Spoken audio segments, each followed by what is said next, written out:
नमस्कार, मैं Sharvari जमेनिस। Art stories के इस श्रृंखला में हम बातचीत करने वाले हैं सुपरिचित कथक नृत्यांगना, नृत्य संरचनाकार एवं एक समर्पित गुरु श्रीमती शमा भाटे जी से। नमस्ते शमा ताई, आपका बहुत बहुत स्वागत।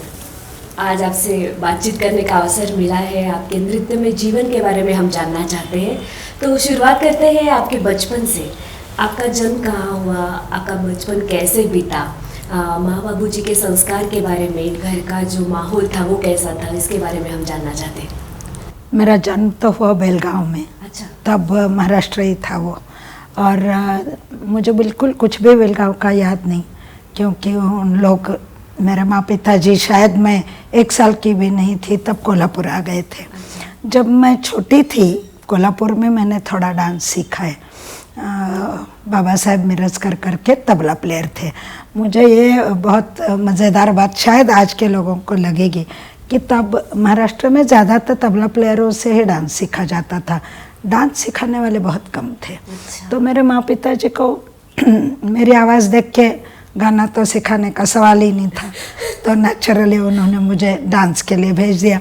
वो हमारे घर में दूर दूर तक कोई गाना बजाना करने वाला नहीं था, मगर वो एक मध्यम वर्गीय जो सुसंस्कृत लोग होते हैं उनको लगता है कि अपने बेटों को कुछ न कुछ आर्ट आना चाहिए, तो उन्होंने सपोर्ट करना चाहिए ऑलराउंड डेवलपमेंट के लिए। वैसे उन्होंने मुझे डांस के लिए भेजा। अभी मुझे ये नाम छोड़ के कुछ भी याद नहीं, क्योंकि बहुत पुरानी बात भी है और बहुत शॉर्ट टाइम के लिए थी। और उन्होंने, मगर मैं उनका नाम मुझे इसलिए याद है कि मेरे माँ पिताजी ने कहा कि हम लोग पूना जा रहे हैं तो इसको कहाँ पढ़ाए। अच्छा। तो उन्होंने रोहिणी जी का नाम बताया। पूना में आ गई तो मैं रोहिणी जी के क्लास में, तब लक्ष्मी रोड पे क्लास था। उम्र क्या थी? मुझे लगता है 7-8। अच्छा। मगर मैं यहाँ आ गई और फिर रोहिणी जी को देख के ही मेरा डांस का जर्नी तो उनको देख के ही शुरू हुआ। और उन्हीं के वैल्यूज़, उन्हीं के उन्होंने जो भी बताया, उन्हीं के पद चिन्ह पर मैं चलने की कोशिश आज तक कर रही हूँ। ऐसे मुझे बिल्कुल लगता है कि मन से लगता है। और पहले तो हमें वो सीनियर शागिर्द लोग उनके सिखाते थे, तो पहला तो गोल ये था कि रोहिणी जी तक पहुँचना है, उन्होंने खुद सिखाना चाहिए। फिर करते करते करते और माँ पिताजी ने भेजा, तो मैंने जैसे कहा हॉबी छंद क्लास के लिए भेजते, तो हफ्ते में 2 बार जाती थी। और कभी आलसीपना करती थी तो माँ कहती थी कि नहीं, जाना तो है ही। अच्छा। तो कभी तो छोटेपन में आलसीपना था भी, मगर बाद में डांस के लिए ऐसे प्रेम कि कभी ऐसे नहीं लगा कि क्लास में नहीं जाना है। और दो हफ्ते में 2 बार ऐसे बहुत साल गए। बाद में करके ऐसे लगा कि नहीं, यही करना है। रोहिणी जी के पास जब आप गई तो उनसे शिक्षा कैसे प्राप्त हुई है मैं जानना चाहूँगी, लेकिन उससे पहले आपके शालेय जीवन के बारे में भी थोड़ा सा हम जानना चाहते हैं। वहाँ के कुछ यादें, आपके अनुभव या शिक्षक को जो याद रहे हैं, तो उसके बारे में बोलिए। तो हम लोग अभी बात कर रहे हैं कि 1958, 59, 60, इतना दूर। तो मैं पहले तो यह बताना चाहूँगी कि पूना में किसी को मालूम नहीं था कि कथक क्या होता है, भरतनाट्यम क्या होता है, ऐसे विधाएं होती भी है, ये भी किसी को मालूम नहीं था। तो मैं एक्चुअली भाग्यवशात रोहिणी जी के पास पहुँच गई।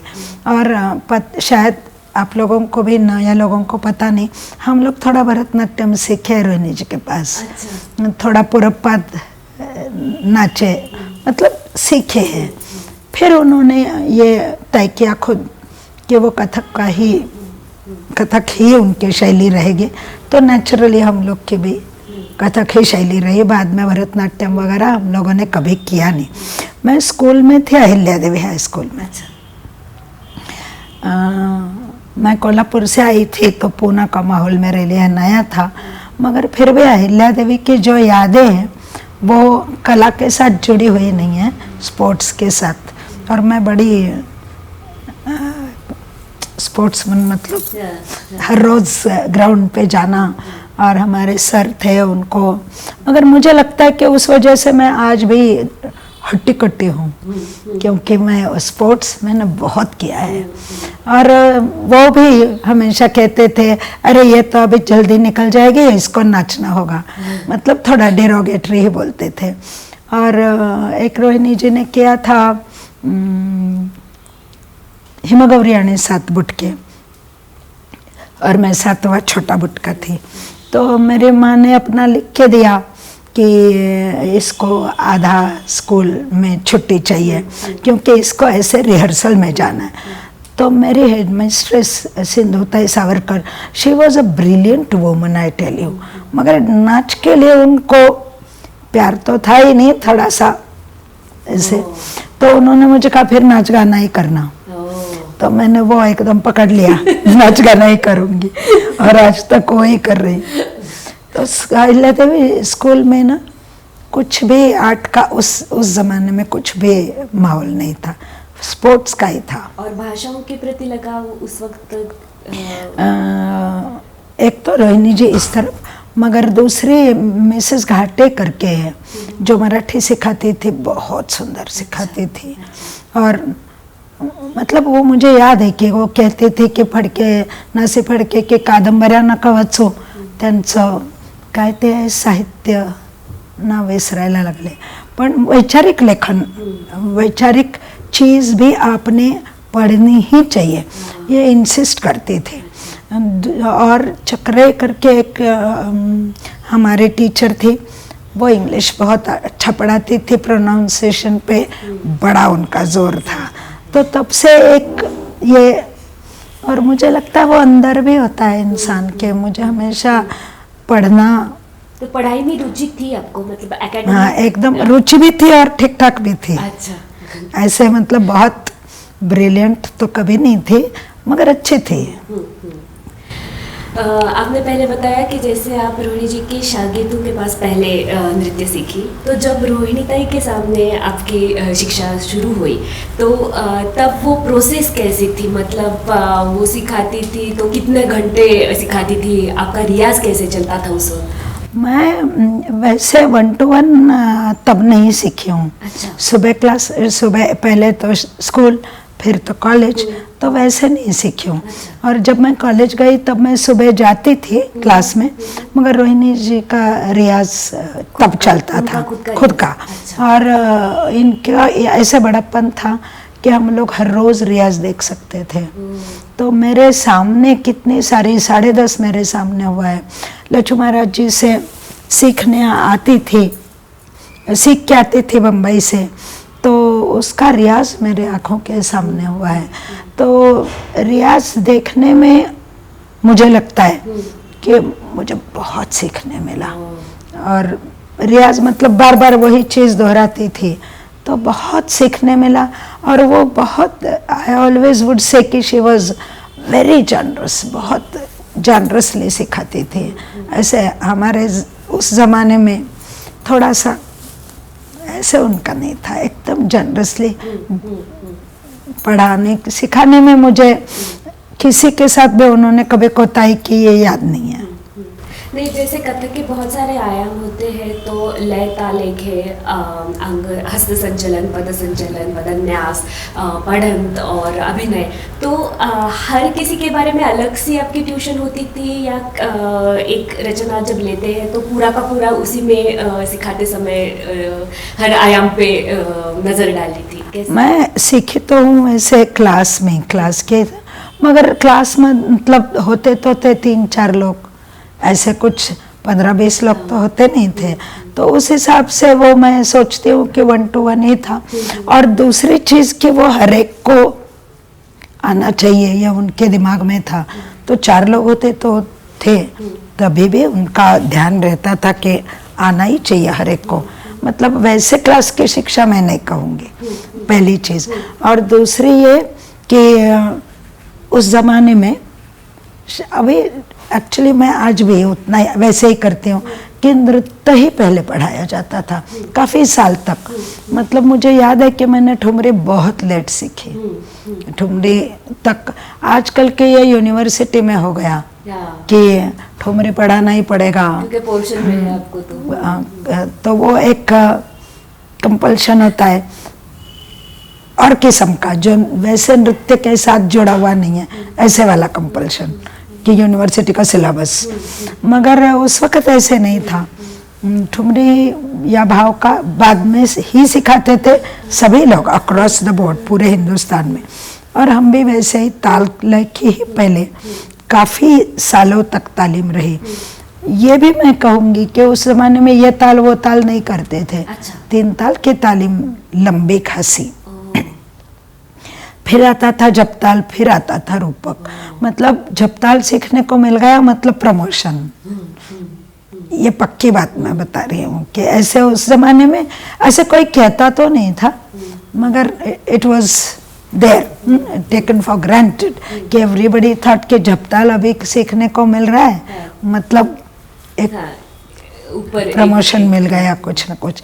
तो मगर 3 ताल में काफ़ी तालीम, ऐसे नहीं कि अभी जैसे नृत्य भारती में सिस्टम था फर्स्ट ईयर सेकंड ईयर, वो तो था ही, मगर उसको बाद में अनदेखा ही करते थे। बहुत पढ़ना होता था, बहुत सीखने को मिलता था। फिर मैंने विशारद अलंकार किया। अच्छा। तब अलग अलग तालें, मगर रोहिणी जी का इतना उस तालों पे वो कहते थे कि नहीं 3 ताल में अच्छा करोगे तो वो अपने आप से आ ही जाएगा। मगर टेक्निकली मैं कहूँगी कि कैसे खड़े रहना है, पोस्चर क्या चाहिए, कैसे हस्तक कहाँ से निकलेगा, अच्छा। कहाँ तक पहुँचेगा, नज़र कैसे होनी चाहिए, इसका करके भी दिखाती थी। वो कभी मुझे उनका एक ये बहुत बहुत बहुत महत्वपूर्ण गुण लगता है कि उन्होंने कभी ऐसे नहीं कहा कि हाँ अभी 4 बार देख लिया ना, ऐसे कभी नहीं कहा। जितनी बार हम लोग देखना चाहते थे उतनी बार वो, तुम्हें भी ये मालूम है, दिखाते थे। कभी ऐसे नहीं कहते थे कि हो गया। उतना पेशेंस रख के, उतना दूसरे इंसान को वो फील समझ में आने तक पढ़ाते थे। लेकिन उस वक्त तो वैसे तबला मशीन आजकल हम लोगों के लिए बहुत उपलब्धि आए हैं, तो उस वक्त तो वो कुछ नहीं होगा, तो लय की समझ कैसे? रोहिणी जी मेट्रोनोम यूज़ करते थे। अच्छा। और मेट्रोनोम हम लोग के लिए, जब मैं वेस्ट में गई तो मुझे पियानो पे मेट्रोनोम दिखाई दिया। अच्छा। तो मुझे लगा कि ये तो मुझे मालूम है, क्योंकि रोहिणी जी खुद भी रियाज मेट्रोनोम पे करती थी, और हम लोग को उनका ये कहना होता था कि मेट्रोनोम पे करो। लय के 2 होते हैं ना, एक तो लयकारी करना और एक स्टडी रहना। तो स्टडी रहने के लिए मेट्रोनोम पे काम करो, ये बहुत कहती थी। मुझे याद है एक क्लास के हम लोग के लिए मेट्रोनोम हुआ था, करता था, और एक उनका अपना, तब वो चाबी वाला था। अच्छा। अभी जैसे इलेक्ट्रॉनिक होते वैसे नहीं, चाबी वाला मेट्रोनोम। अच्छा। वो कितनी सख्त थी? मतलब कभी आपको ऐसे कुछ अनुभव आया था कि जब आपको डांटा हो या ऐसे कुछ? डांटती सख्त बहुत थी। डांटना, आवाज़ ऊंची करके बोलना, वो सब नहीं था। आपको तो मालूम है, वो सब नहीं था। कभी चिल्लाना वो नहीं। मगर we dare not listen to her एकदम। और कभी भी बगैर रियाज के, बगैर प्रैक्टिस के उनके सामने खड़े नहीं हो सकते थे।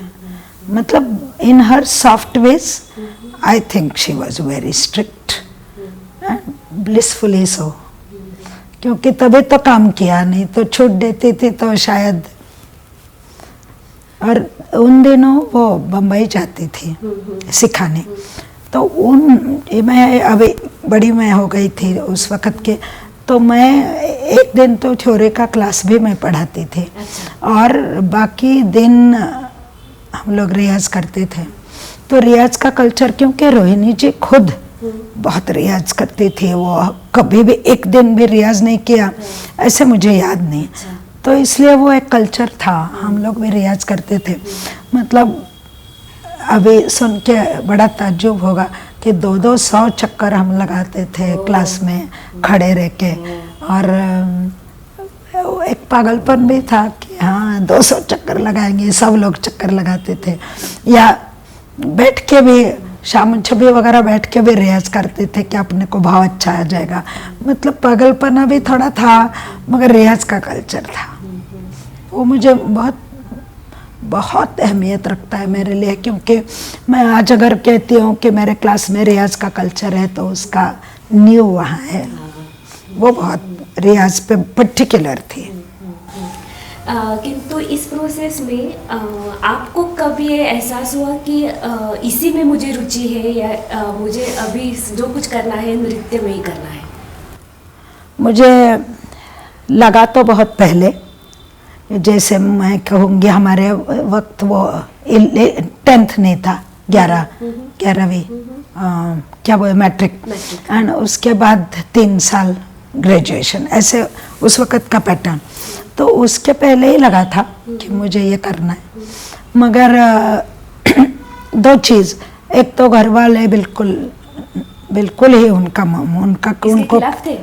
एकदम भरपूर खिलाफ, क्योंकि उनको अभी इतनी मेरी उम्र हो गई, मुझे लगता है मैं समझ सकती हूँ उनकी बात को। वो मध्यम वर्गीय लोग, उनको लगता था कि तुम अपने आप को कैसे सस्टेन करोगी, जॉब तो चाहिए, पता नहीं तुम ऐसे कथक मतलब डांस में करियर करना चाह रहे हो, कौन शादी करेगा तुमसे। तो in their own way they were worried, they didn't have, ऐसे पैसा नहीं था कि मैं देख लूँ ऐसे कहने के लिए। तो that's why they were worried and I understand. मुझे उस वक़्त बहुत दुख हुआ, बहुत आई वॉज एगोनाइज्ड लाइक एनीथिंग।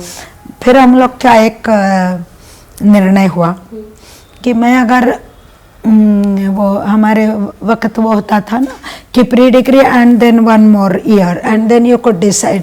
तो अगर मैंने कहा ना कि मैं ठीक ठाक होशियार थी, तो उन्होंने कहा कि अगर तुम्हें मेडिकल के मार्क्स मिलते हैं तब तो उतना काम करो, मिलते तो तुम तय करो क्या करना है। तो मैंने बहुत मेहनत की, मतलब मुझे डांस भी करना था और वो भी मार्क्स तक जाना भी था। तो मैंने बहुत मेहनत की और प्रूव किया कि मुझे मार्क्स मिल गए। आपने अभी बोला कि उनको देखा सुचिता दीदी को, लेकिन तब भी लगा नहीं कि मुझे ऐसा कुछ करना है। तो आपने अपनी पहली प्रस्तुति कब दी?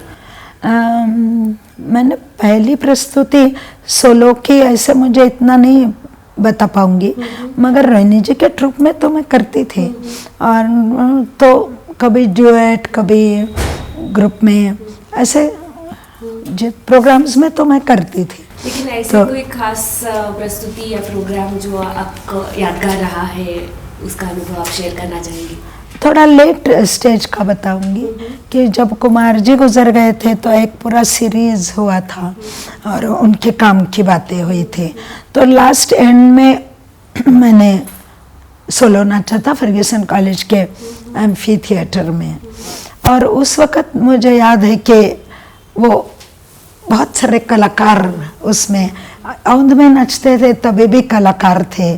तो मुझे उस वक़्त बहुत सेटिस्फाइंग लगा कि जो कर रही हूँ उसमें कुछ तो बात है ऐसे। तो ये एक फीलिंग मुझे याद है कि, और रिस्पॉन्स भी, क्योंकि मुझे